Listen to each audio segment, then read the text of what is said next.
Welcome to Indie Worldwide. Today we have with us Pierre De Wulf, founder of ScrapingBee.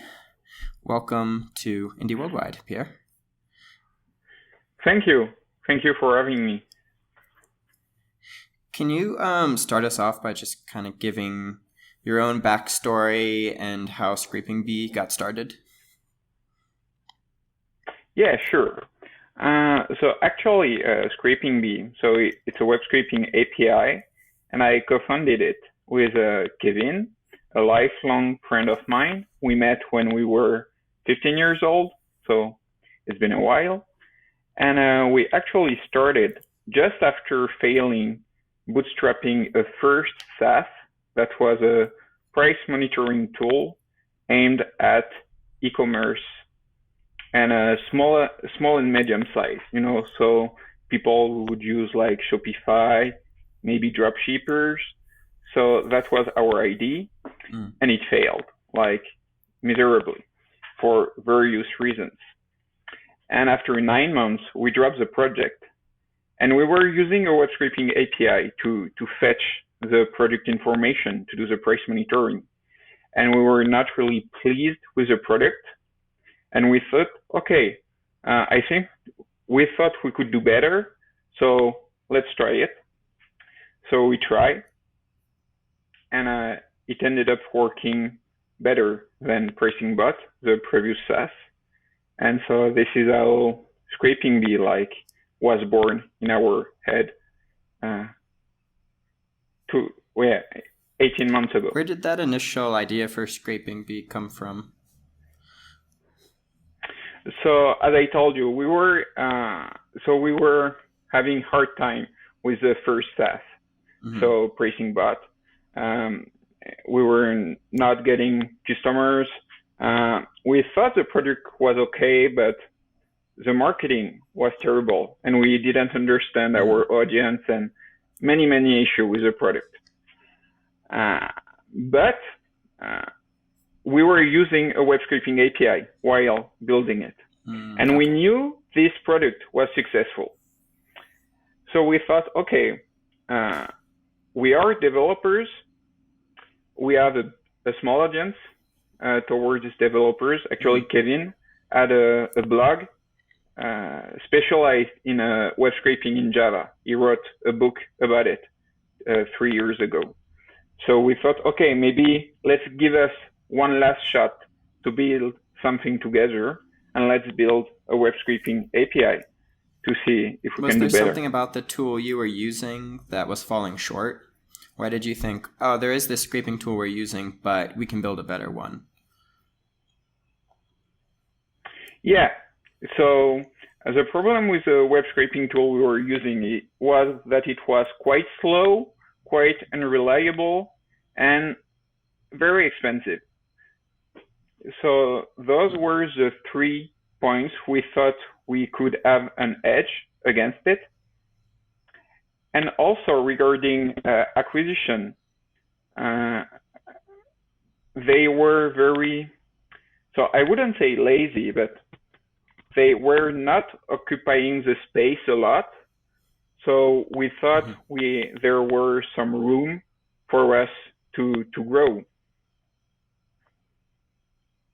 When it came to time to launch ScrapingBee, yes, that makes sense. I'm curious about the initial launch. Kind of, what did you do? Like the traditional product hunt thing, or how did you get the word out there in the beginning? Yeah, so actually, we had 3 months to launch ScrapingBee, because when we quit our job with Kevin, we said to ourselves, okay, after 1 year, we need to have something, not something that necessarily makes a lot of money, but something that has potential, something that could work. So we needed to act fast, because we spent the first 9 months working on that failed product, PricingBot. And so we had 3 months left. So we decided to build a landing page way before the product. We actually used London, a tool I love, so it's a landing page builder. And Kevin sent, if I remember correctly, sent the landing page to his audience from his blog, saying, okay, we're building this web scraping API. It's going to be free in beta for 1 month. Do you want to test it? And we've had a couple of answers. Then we send it to my mailing list, to PricingBot mailing list, because we knew lots of people who were using our previous failed SaaS knew quite a bit about web scraping. So that's how we had this initial interest. And after it, we built the web scraping API in, I think, 3 weeks. And we made it, so it was free at first for the beta, like to fix all the bugs. And after, I think 3 or 4 weeks, like we turned off the free plan and everyone had to pay. And we ended up having our first customers a few hours after that. So we were happy about it. And after this initial building validation thing, we launched on Product Hunt in August. We haven't thought a lot about it because at first we thought that a web scraping API wouldn't interest many people on Product Hunt because the UI was not fancy. There were no UI at all. It was, an API. And it was like really niche, but we launched it anyway. And it was a good launch. We had a few thousand visitors. We ended up being, I don't know, second, 3 or 4th product of the day. So it was a good source for initial traction. When you converted those free users to paid users, did you collect their credit cards when they signed up for the beta, or did you come up with a... No. We didn't want to do that first because it could be a good idea to do it, but we wanted to reduce the friction to the minimum to have as many users as possible to talk to.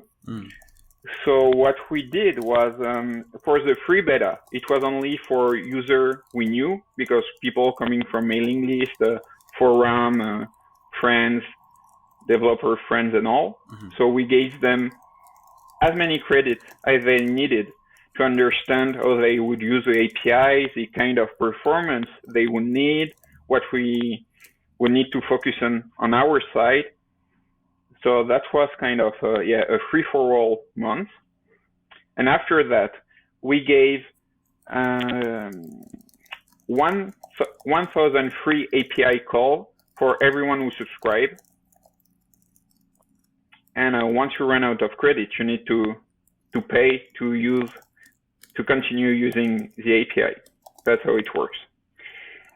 And a thing we did that worked well the first few months, when you would sign up, you would then be redirected to your dashboard. You would get your API key, some instruction on how to use the API, and then we would say, okay, so you're having 1,000 API credits for free.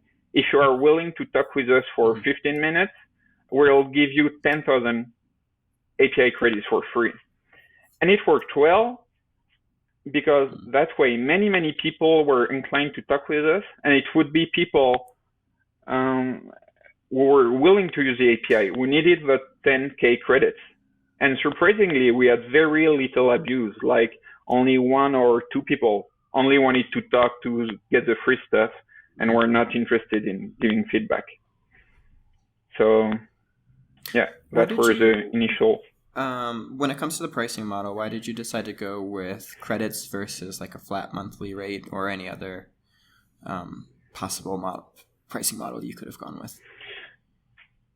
Yeah, so actually credits, we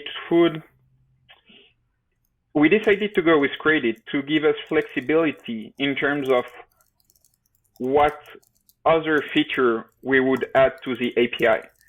So let's say we want add a feature that is much more expensive per call from our side, how to easily reflect that in the current plan. the easiest solution we thought about was to use credits. So if you use this feature, it's 1 credit per API call. If you're using those advanced feature, it's 5, 10, 25 credits per API call. So it was to give us flexibility for the future. Have there been features you've come out with now where you're able to take advantage of that dynamic pricing? Yeah, exactly. Like, for example, for Google, like we offer the ability like to scrape Google search results. So instead of having HTML back, you get a whole formatted JSON with like a URL, a rank, ads, and it costs 25 credits per API call instead of the initial 1 credit. So it allowed us like to introduce a feature, develop it, and we didn't have to change the whole billing logic in the backend, which makes it easy to release new thing. Yeah, that's really smart. A lot of times, I guess people get locked into the tiers they've set up, or they want to make a change and it requires changing everything in order to make that work. But with your guys' model, because it is API based, I guess this probably works best with something like an API, where each different endpoint can be priced individually. Exactly. Did you? We also. Oh, go ahead. Yeah, no. I just wanted to say that early on we knew that the first pricing would certainly not be the last. So we haven't optimized a lot of things, but we tried to make the software with an easy to change plan and pricing. So that's one premature optimization we were willing to do to be able to iterate fast on the pricing, the plans, and all. Is that something you've done with the PricingBot as well, or was that a new thing with ScrapingBee? So with PricingBot, so actually the pricing, we haven't changed the pricing a lot because, well, first we didn't have enough customers to make insightful decisions regarding it. So it wouldn't have made any sense. But we noticed when we had to tweak things with PricingBot that it was a pain. And this is what made us do things this way with ScrapingBee. Be agile, rewarding pricing at first. Why do you think PricingBot failed so hard? Yeah, so for many reasons, but if I had to pick one, it would be because we didn't understand the market. We knew nothing about e-commerce, Kevin and I. We were eager to learn, but we didn't speak the same language.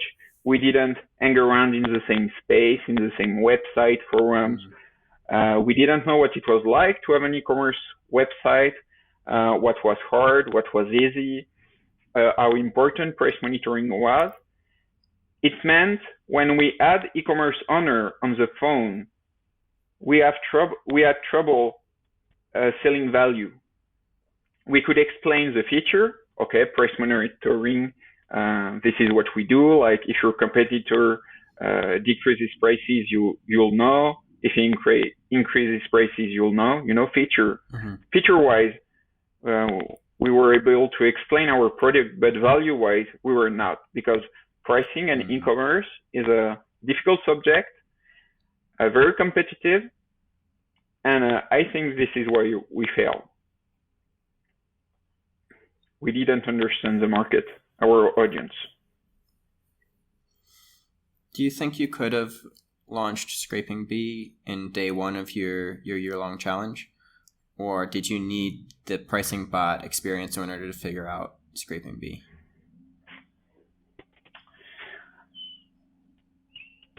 I think we wouldn't have thought of it because we didn't know how important it was to understand your audience, your market.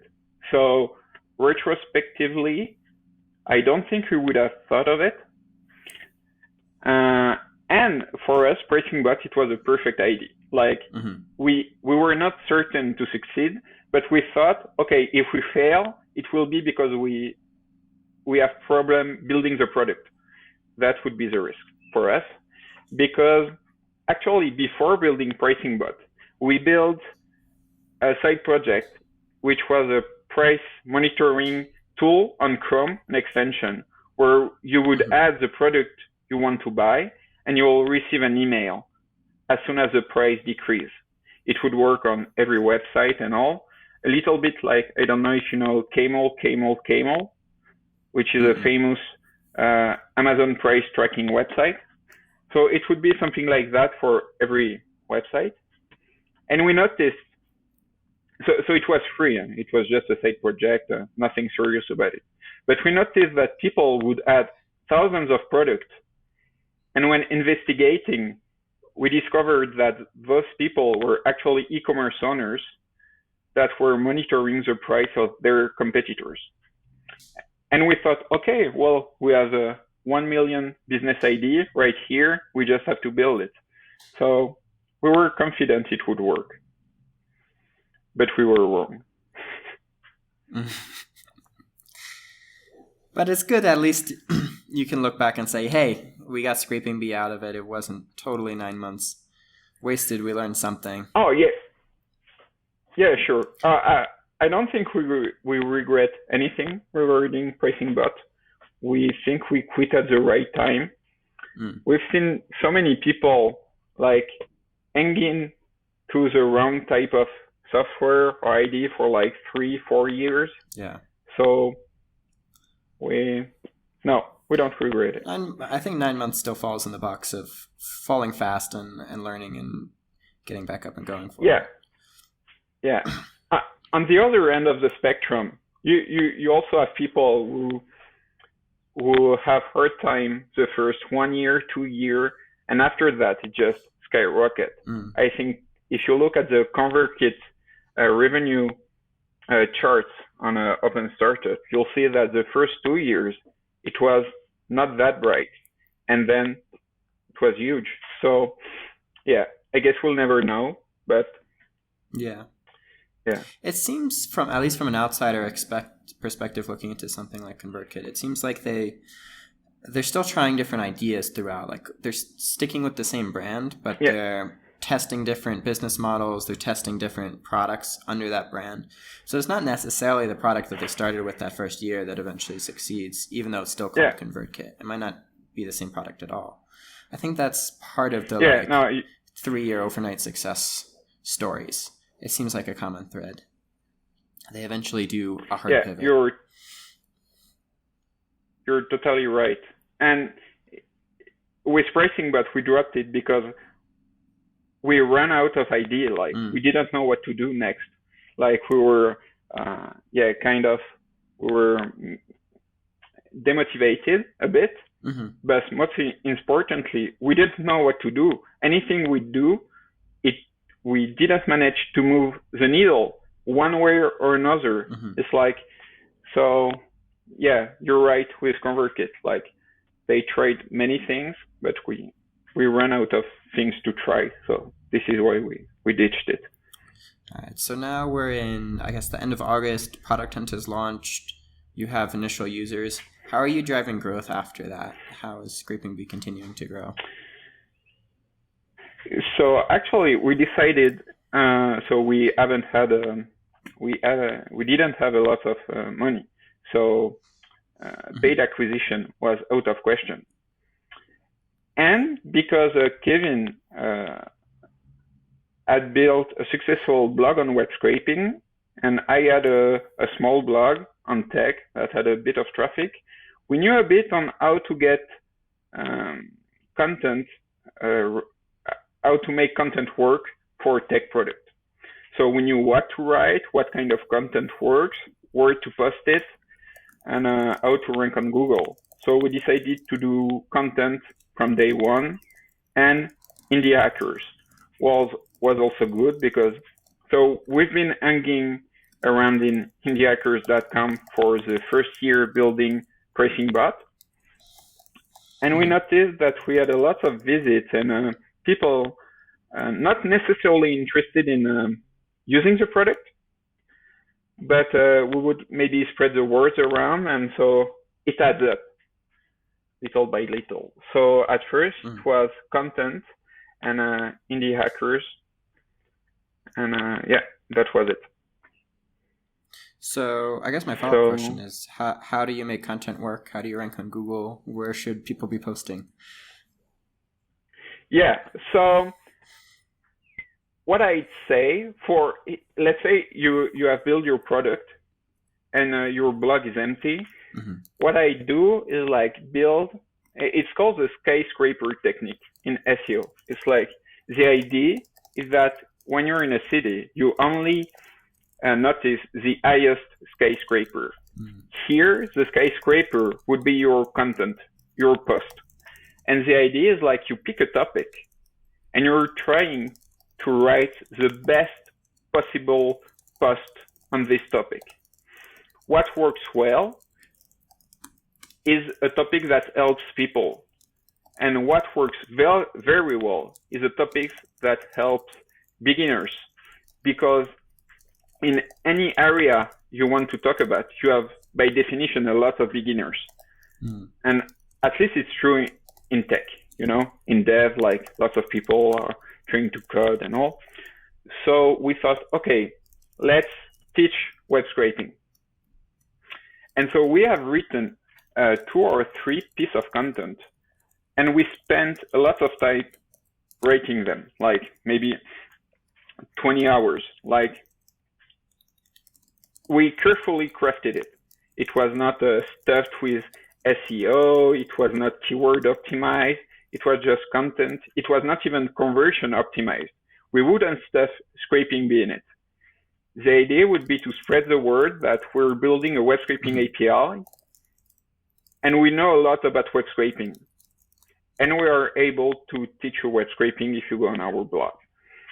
And it worked because when you write this kind of content, if you post it, it tends to rank organically because people will notice that it's high quality. They will share it on Twitter, Facebook. It's also content that it's easy to syndicate. So on a dev.to, dev.to, or Ashnode is the other one. So that's the way to do it. You can also share it on Reddit. Reddit it can backfire easily if you're trying to self-promote too much. But if you're honest about your attention, what I'd say was like, okay, I'm Pierre. I failed last year with PricingBot. I built this web scraping API, and we have written those guides to learn web scraping.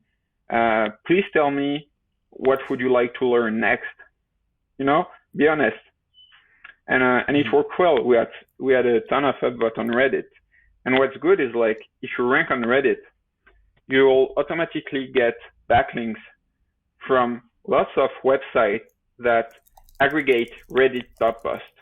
So it's an easy way to start. And that's how we did it first. Like, just build good content and spread the word. Where on Reddit do you post? Reddit is a big place. So the big place, it's, learn programming. It's a big place, and it's actually a place which is more open to self-promotion. So if your content is good, they will allow it, but you can't directly post your link. Like, be polite, write a short introduction, what your post will teach to other people, and then put your thing. Programming is cool. And then you all those language-specific subreddits, Python, Java, JavaScript, Ruby. So, yeah. Web scraping. Makes sense. That one would be super targeted.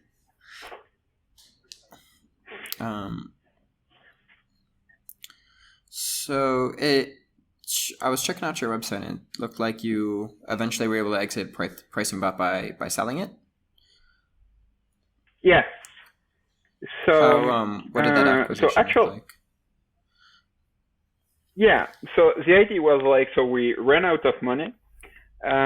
We didn't have many customers. We were doing like $600 MRR, but we were ranking very well on some interesting keywords, such as price monitoring, which is a very expensive keyword to rank on.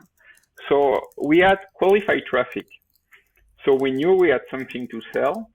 So actually, I just sent a LinkedIn email to the CEOs of 3 competitors of PricingBot. And I told them, okay, we built PricingBot, we failed, but we have good traffic. I can send you a read-only invite to our Google Analytics and Google Search Console, so you can see it by yourself. Would you be interested in buying us? And 2 of them say yes. And the deal ended up being done with one of them. It was like Misha from Pricing, who was a price monitoring tool in Serbia. A successful one, someone who managed to make it work. And they were targeting actually enterprise customers, so very big customers. And I think this is part of the reason PricingBot failed. We were targeting the wrong kind of customers, but that's another topic. And so the deal was actually fast, like Misha. So we didn't know each other, and he just wanted to be sure that we were serious, that we were not trying to rob him, that the traffic was not the product of Black Hat SEO stuff. And once he was assured that it was not the case, and by the way, it was not, like it was pure organic traffic, we quickly agreed on a price. And I fly to Serbia, to Belgrade, and I sold the product. Like I gave them all the access, all the email address and all. It was enough for us to stay alive a few months for ScrapingBee to have time to start. So it was good timing. And that wasn't your first acquisition either. You also sold Shop2List. Is that right? Yeah. Well, Shop2List, yeah, we sold it, but like it was a micro acquisition. Like we sold it to a web development agency in Thailand, I think. So it was fun because that was the first time Kevin and I would solve code we were building, code we wrote beside our job, I meant. So that was fun, but yeah, calling it an acquisition may be an overstatement. I should change that. Okay. I don't know, where did you see that? I think it just said like exited or sold or something on your website. It's a tech. Okay. I think that counts. Like if you sold it for $1, it was acquired. I think there's nothing dishonest about that. Yeah. It was acquired for less than $5,000. So and it was for the 2 of us, so definitely not a life-changing amount of money, but it was fun to do. So gotcha. So the PricingBot sale was a bit more serious and actually gave you some wiggle room for the the price. Yeah, exactly. That makes sense. Yeah. When you build one of these products, are you thinking about making it sellable at some point from the beginning, or is it only when it comes to the end you think about, okay, how do I package this up so that it can be sold neatly? For PricingBot, we haven't thought about it. Like the first goal was to make enough money to pay Kevin and I a decent salary, so we don't have to work for someone else again. That was the first goal. And it was just at the end, we were like, okay, what is PricingBot worth? We didn't think we would be able to sell it that much, but I wanted to try it. Like, okay, we have nothing to lose. Let's just ask them if the traffic would interest them. So no, it was just we hadn't thought about it. And actually, it was simple because we didn't have any customers.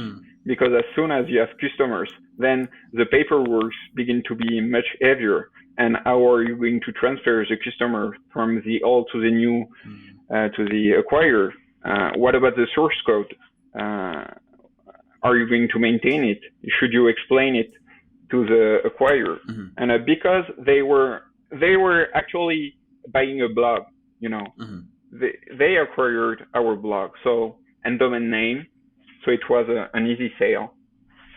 So they weren't interested in the software; they were interested in the traffic.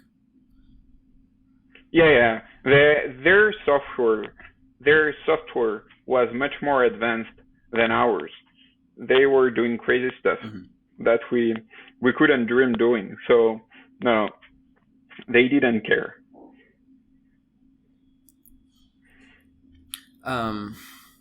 So if we could go back to like SEO and stuff for a bit, what are some of I guess starting with the basics of what a lot of people when they post like a blog just totally miss on that you guys consider like must do?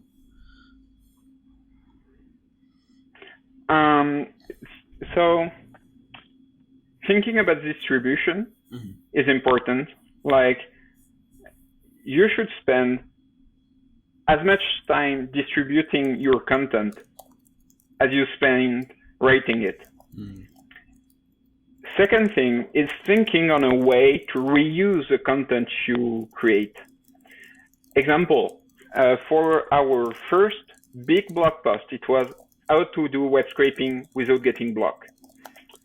It was a very long blog post, 15 minutes read, maybe 4,000 words, but we were able to cut pieces of it and reuse it, for example, on Quora. So example, web scraping without getting blocked. Okay, you have to change your user agent. Okay, so what do you need to know about user agents, the most famous one, blah, blah, blah.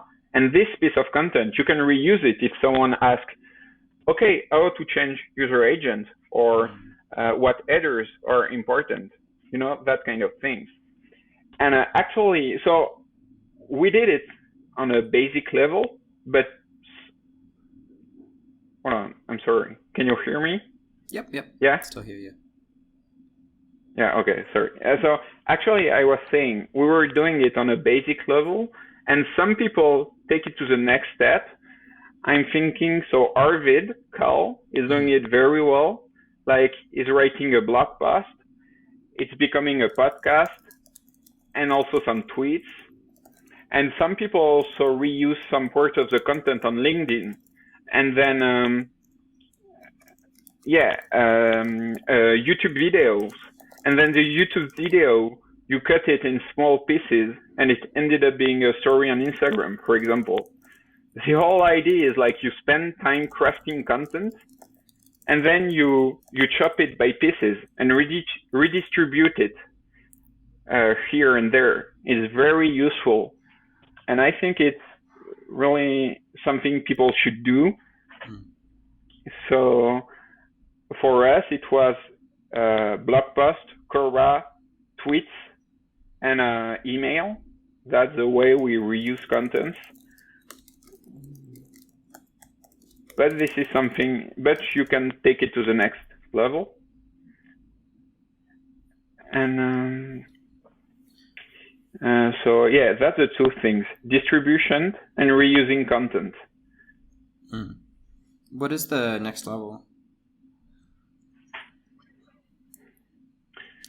So the next level was like, as I told you, like doing a podcast, YouTube videos, Instagram everywhere. story. So basically, yeah, using all the mediums, but with this single piece of content.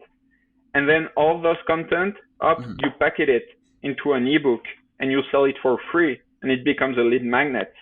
It's like reusing content should always be sitting somewhere in your head, like, how can I reuse the content I spend time or money writing, creating? how do you balance creating content with like developing the actual service and everything else you have to do with the business? How does your time break down? So at first, it was easy. Like we built the API, it worked, and we were like, okay, until we get maybe 20 customers, let's only do acquisition. Mm-hmm. Let's fix the bug. Let's improve based on feedback, but let's not create new features mm-hmm. and just acquisition. So at first, it was like 80% of our time. And now it's like, I'd say 50-50. So actually Kevin is doing most of the content and acquisition part, mm-hmm. and I'm writing the software. But depending on the phase we are in, I help also writing some content. So actually right now, I'm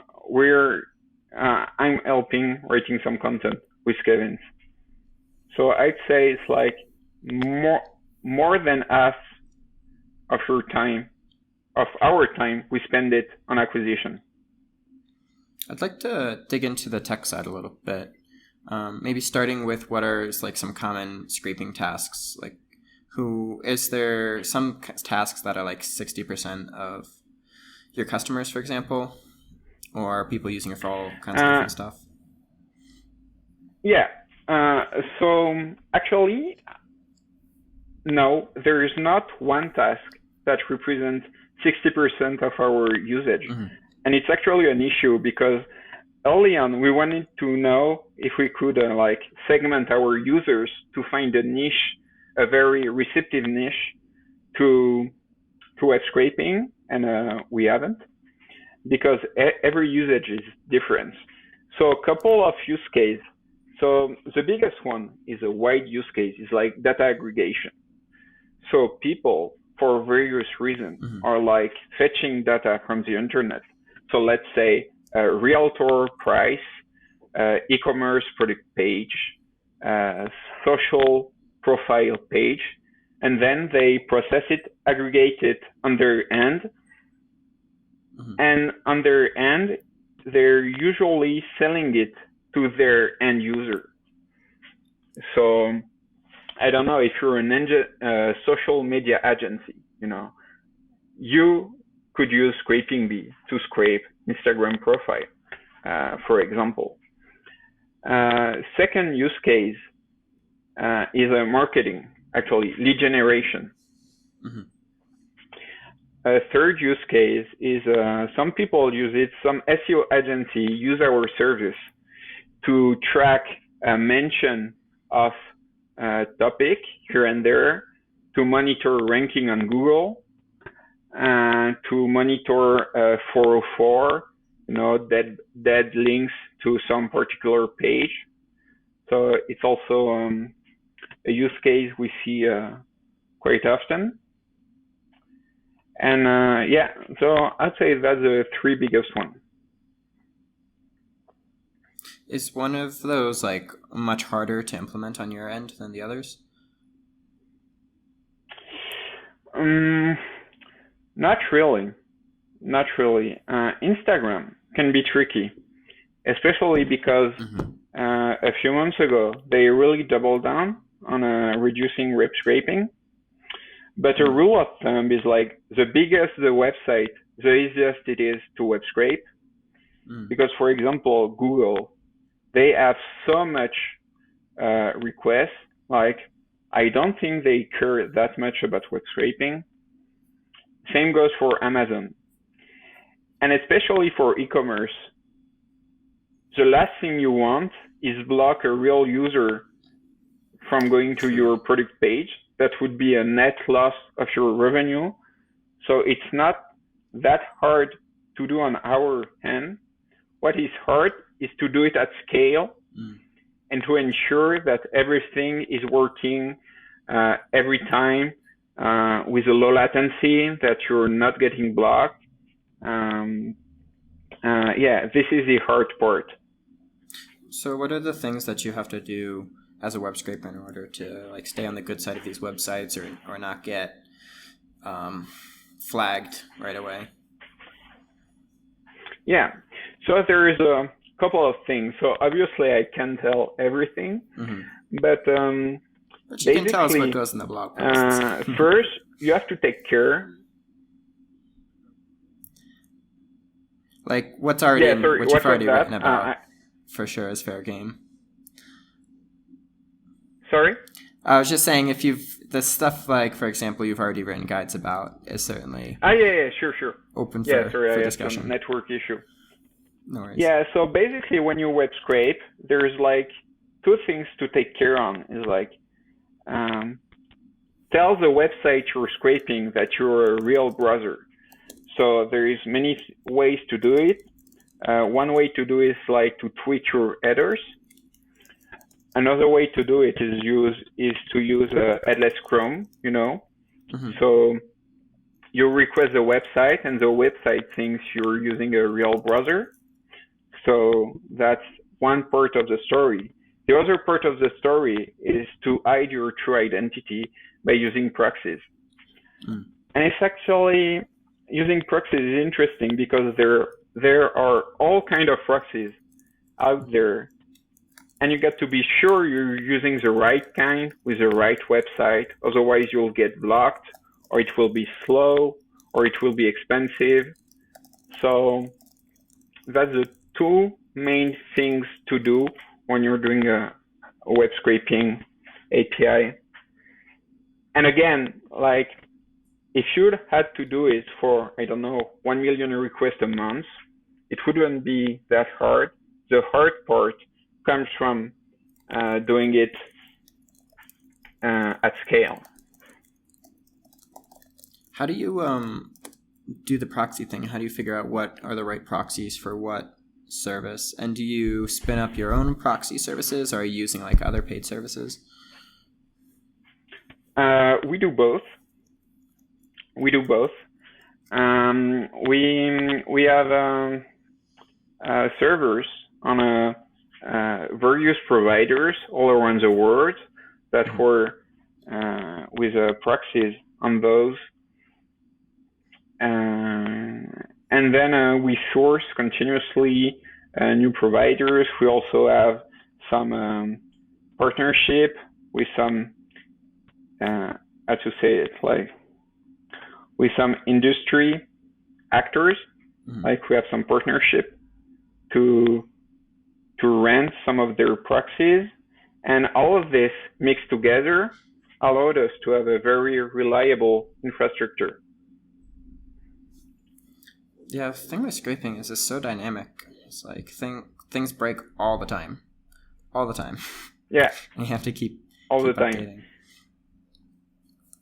Yeah, and this is what we're doing. Actually, what we sell to people is like, we take care of all the boring things about web scraping, like sourcing the right proxy providers, setting up your own Chrome headless fleet, and fixing the website as soon as they block you. Like, we do it. You don't have to take care of it. You send us a URL, you'll get back HTML no matter what. Is there, like, what's the ultimate fallback, I guess, if like you're really having trouble getting a certain page downloaded? Is it spin up a full like Chrome browser and download it? So, I mean, the ultimate thing would be to have a real computer, open Internet Explorer, go to his web page, right-click, copy, paste, send back the response. That would be the ultimate answer. And so what we're trying to do is to get as close as this as the last resort. But no, we're not paying hundreds of people somewhere in the world for doing this. But the end game would be this, a robot doing it. Do you do the scraping? Maybe Boston Dynamics. Do you process the HTML as well, or you just send an HTML result and then your users are processing it? We're beginning to process the HTML. So we have an Instagram API and a Google API that process the HTML, and that will return you formatted JSON data. And we're working on a new tool and feature that will process the HTML. Yes. That's cool, because it seems like that's the natural next step for most scraping is you get the HTML and then you need to turn that into something usable. Exactly. You're right. Like, web scraping is just a tool. Like, no one is interested in HTML. And the idea is like, from this, what can you do to make something much more that's worth more, that delivers more value? So it's actually something we're talking about a lot with Kevin. So we have several ideas on how to do it, and there's things we're going to launch this year that will tackle this, getting more value out of web scraping. Yeah, I guess it would make sense to me, like the way you're doing it. Start with like the Google, the Instagram, Amazon, Facebook, the ones that are big and everybody wants a piece of. Exactly. Are you thinking about doing something more generic where they can like click and point the data they want out of a website and then get that via your API? We thought about it. Visual web scraping. That's something we were thinking about. There is just so many things to do, and there is just Kevin and I. Yeah. And so with this comes, every time we have some idea, it's like, okay, can we do it? Should we do it? How much would it cost? You know? And so for everything you mentioned, it's actually something we're considering. But you have to do some arbitrage, and because we don't want to hire for now, we're not sure yet. But visual web scraping is something very interesting, because for sure many of the people go to ScrapingBee after reading our blog post, and they're like, okay, I want to do web scraping, but I don't know how to code, and I'd love to use a visual web scraping tool. So, and there are visual web scraping tool out there, very successful, that works very well. I'm thinking about, I think it's called webscraper.io. I think they're very big, so there is definitely room for this space. So, yeah, we're thinking about it. It definitely seems to like the biggest customer for web scrapers is not programmers. It's like the marketers and like the data analytics people and the e-commerce people potentially.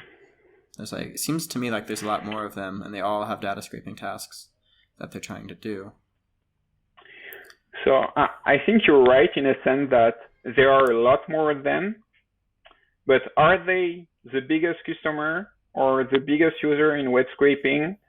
I don't know, because I don't see someone using a visual web scraping tool if they need to web scrape 100 million page a month. Yeah, it depends on how you're looking at the customer. I'm guessing like by number of bodies, there's more marketers trying to do web scraping, but by number of requests, programmers win at scale. But could the marketers catch up if they knew how to work at scale, I guess? Yeah, that's actually, it's an open question we're having right now. So that's actually very interesting. Like, who should we target? Like, marketers, who would be a lot, and we know like a lot of people are asking us, okay, how to extract the price of in this page, or the reviews on TripAdvisor, and it would be nice to just show them the product, point and click. Plus the no-code ecosystem is growing faster than ever, and it would really fit very well in this, I think. But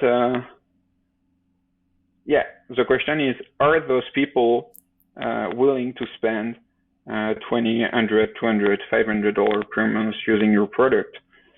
Or are they just willing to spend $10 a month? That's an open question. True. We haven't had the answer yet. And yeah.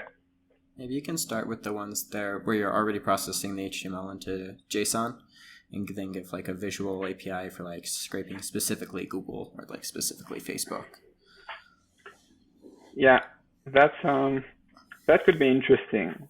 I think if we go the visual web scraping route, we would like to do something very polished because by definition, people who use visual web scraping tool, they don't know how to code. Yeah. So I think they would be very receptive to a nice UI,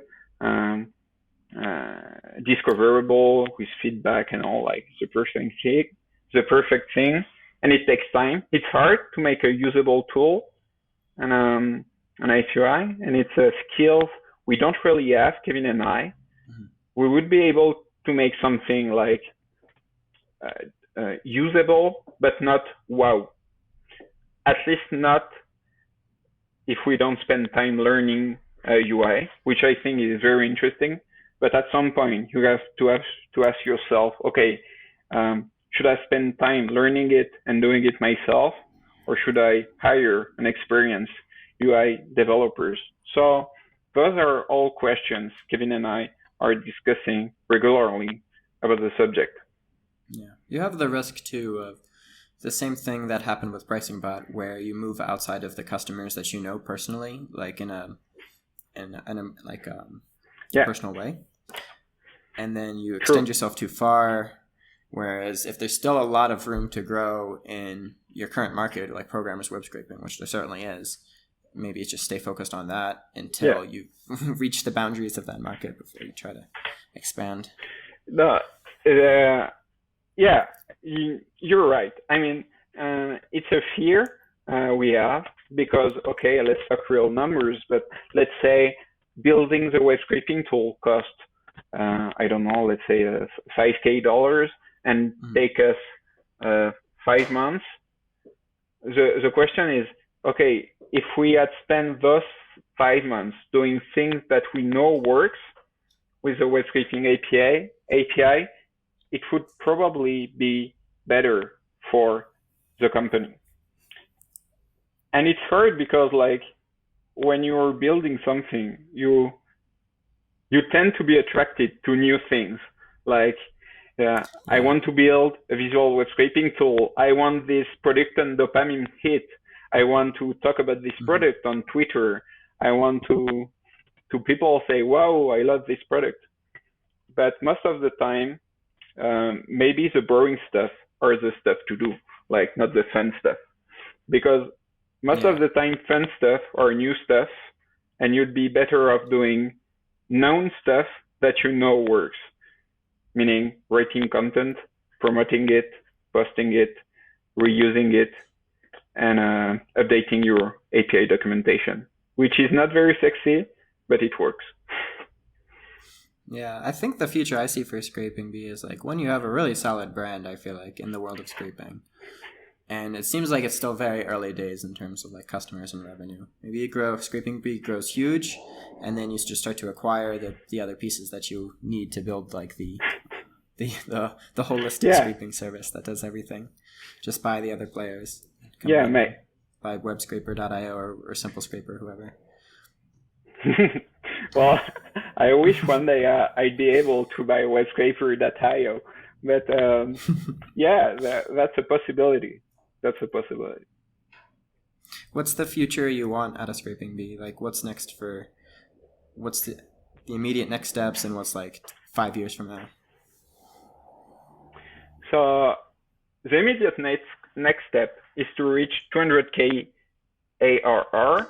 Mm-hmm. It's actually not a random number, but because when Kevin and I were employed, we were paid approximately, let's say, $50K by our company, meaning with tax and all in France, we were costing our company $100K each.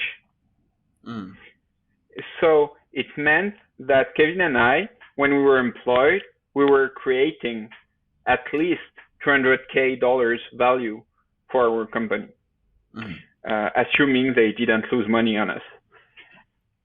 And I know that I'd be happy to say, okay, the tool I'm building is as useful as the thing I was doing when I was employed. So it might be weird, but that's a big goal for me, like to reach this step, to think, okay, we did something as useful as we were doing when we were employed. Yeah. So that's the initial goal.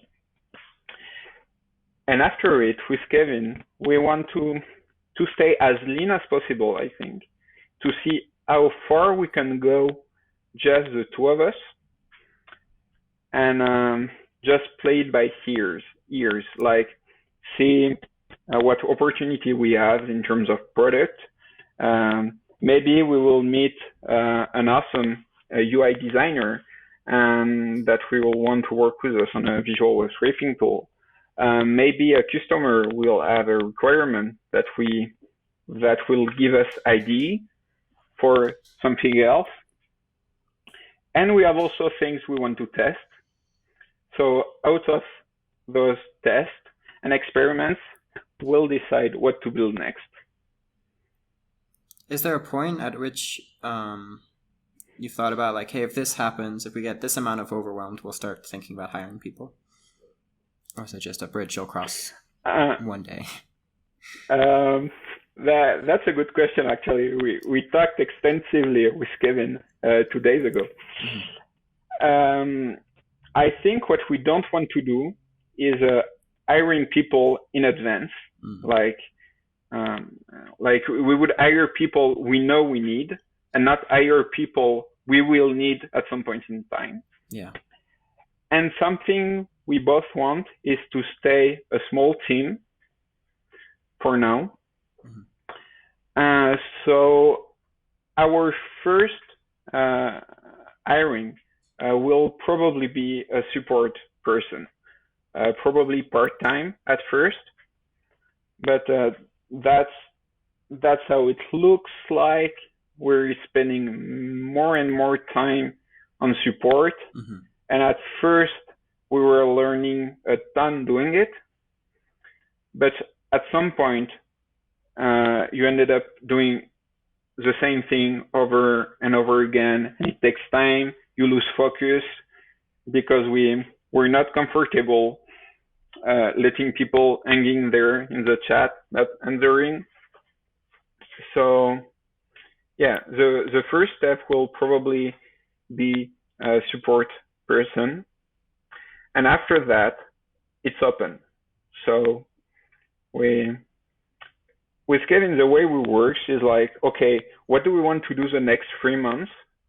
And then, or the next 2 months. And then we do this, we analyze the results.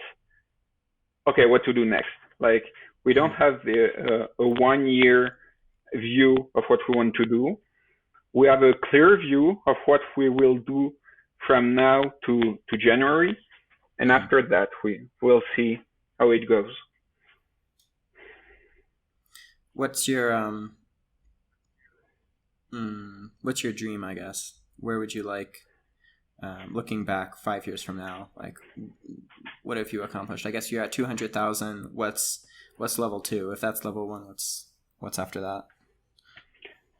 So 200K is definitely level 1. And after that, I mean, it's a good question. So 5 years from now, I have no idea where I want to be. Like, I just don't know. But maybe 1 year from now, I'd like ScrapingBee to have grown quite a bit. I'd love to have ScrapingBee still alive. Like, it would be a success. Like, considering COVID and all, it would be great if we're still here and making money. And yeah, it's a hard question. Like, I don't have this clear view of ideal outcome, like, because there are so many possibilities, as you said. Like, Mm-hmm. Maybe we acquire some tool that works well. Maybe we get acquired. Maybe we hire some people. Maybe it just doesn't work anymore. Maybe we're plateauing for 1 year. We have trouble moving the needle again. So we tend not to try to think too much about the next 5 years and just go as far as possible. I think there's something to be said too for keeping goals short-term enough that they're actionable. Like if 5 years is cloudy, like set something 1 year, it makes it feel like something you can get to and you can actually move faster. Yeah. Yeah, we're getting close to our time here. Very last question. Do you have any book recommendations for the indie hackers out there? So actually, a book recommendation I don't see that often is called Hello Startup. So I don't remember the author name. But yeah, Hello Startup is for me the perfect book for indie hackers, especially indie hackers that haven't had a job in a big or in a company before, because there are lots of unknown, between the code camp or university or whatever you're using to learn code and how to build software product in a real company. There's a wide gap, and this book helped me a lot understanding what it meant building a software fast and for production and for real end users. So that's the one I would recommend. And it's like super full of tips, super actionable. So yeah, definitely a must read. Awesome. Yeah, thank you again so much for coming here and talking about your journey and sharing your tips. This was a really good conversation. Thank you very much. Cool. Yeah, thank you, Pierre. Have a good one. Have a good one.